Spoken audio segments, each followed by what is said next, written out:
जय भीम सम्मानित साथियों, मैं परमजीत अम्बेडकर।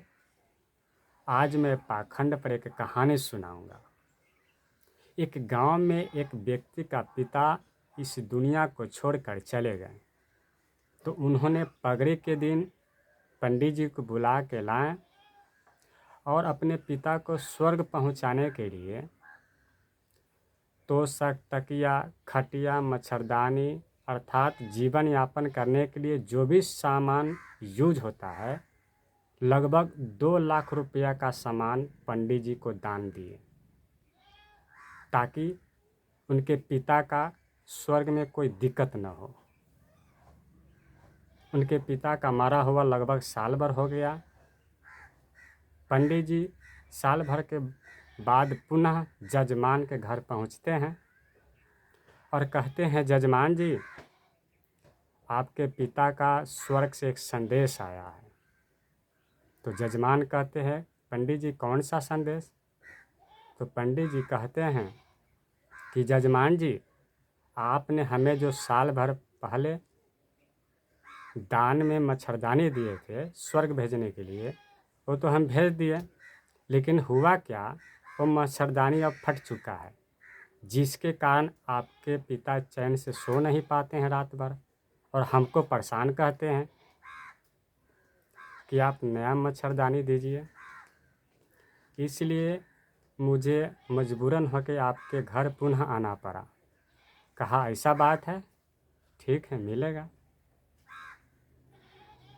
जजमान कहते हैं, पंडित जी, आज तो हम किसी विशेष काम से दूसरे जगह जा रहे हैं, हम कल आपको मच्छरदानी पहुंचा दूंगा। कहा, ठीक है। जजमान जी कल खुनी सुबह सुबह 6 बजे ही पंडित जी के घर पहुंच जाते हैं। तब तक पंडित जी मंदिर में पूजा पाठ कराने निकल चुके होते हैं और उनके घर अंदर जाते हैं तो देखते हैं ये जो दान में अपने पिता को सोने के लिए खटिया दिए थे, उस खटिया पर पंडितान सोई हुई है। इनका दिमाग ठनक गया। कहा, अरे, ये तो हम अपने पिता को सोने के लिए दिए थे। ये सूझा न बूझा और पंडितान को उठाकर 2-4 थप्पड़ जड़ दिए और शोरगुल भी करने लगे। लगभग कुछ देर के बाद उन्होंने पंचायती भी बैठा दिया इस मुद्दे पर। जब पंचायती बैठा और उसमें पंडित जी भी आए, तो पंडित जी ने कहा कि देखिए जजमान जी, हम लोग आप लोगों से जो दान दक्षिणा में सामग्री लेते हैं स्वर्ग भेजाने के लिए, यह आप लोगों को हम लोग मूर्ख बनाते हैं। ये स्वर्ग भेजते नहीं हैं, बल्कि हम लोग इसका यूज खुद करते हैं। कहा, ऐसा बात है, तब तो आपको डबल जुर्माना लगेगा। और जुर्माना में उस जजमान ने पंडित जी से 4 लाख का सामान खरीदवाया और अपने घर मंगवा लिया। तो इस तरह का षड्यंत्र रचता है वो लोग, पाखंड फैलाता है। तो आइए इस विषय पर एक छोटी सी कविता आप लोगों को सुनाने जा रहा हूँ।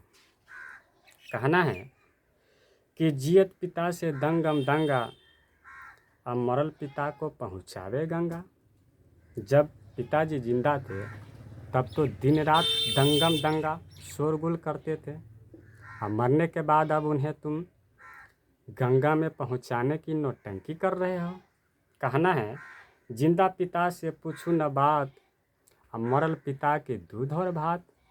जब पिताजी जिंदा थे तब तो तुम उन्हें कभी सम्मानपूर्वक खाने के लिए नहीं पूछा, और आज मरने के बाद तुम उन्हें दूध और भात खिलाने की नौटंकी करते हो।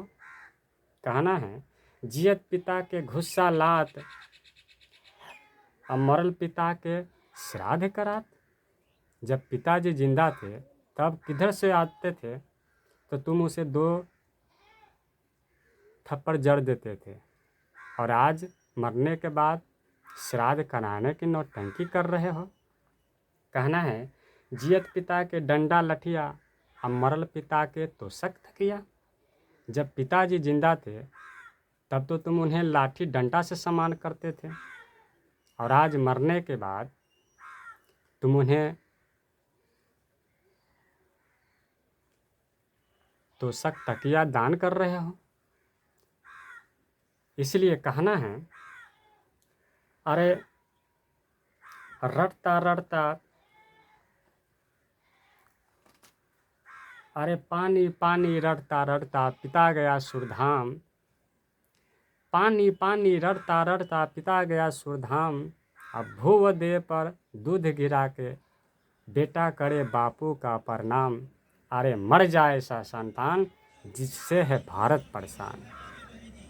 कहना है कि मिटा दो मनुवाद की सारी निशानियाँ, मिटा दो मनुवाद की सारी निशानियाँ, मिट जाएगी हमारी सारी परेशानियाँ। अगर ऐ मेरे बहुजन समाज के लोग तुम चाहते हो मानसिक रूप से भी आज़ाद होना, तो फिर हमें जो अछूत कहता है, हमें जो मानसिक गुलाम बना कर रखा है, तो फिर किसी भी क्रियाक्रम में उन पाखंडियों को बुलाना ही छोड़ दो। अगर मेरे वीडियो अच्छी लगे तो लाइक करें, कमेंट करें और शेयर भी करें, ताकि इस तरह का जागरूक वीडियो बनाने में हमें पुनः ऊर्जा मिले। धन्यवाद। जय भीम, जय भारत।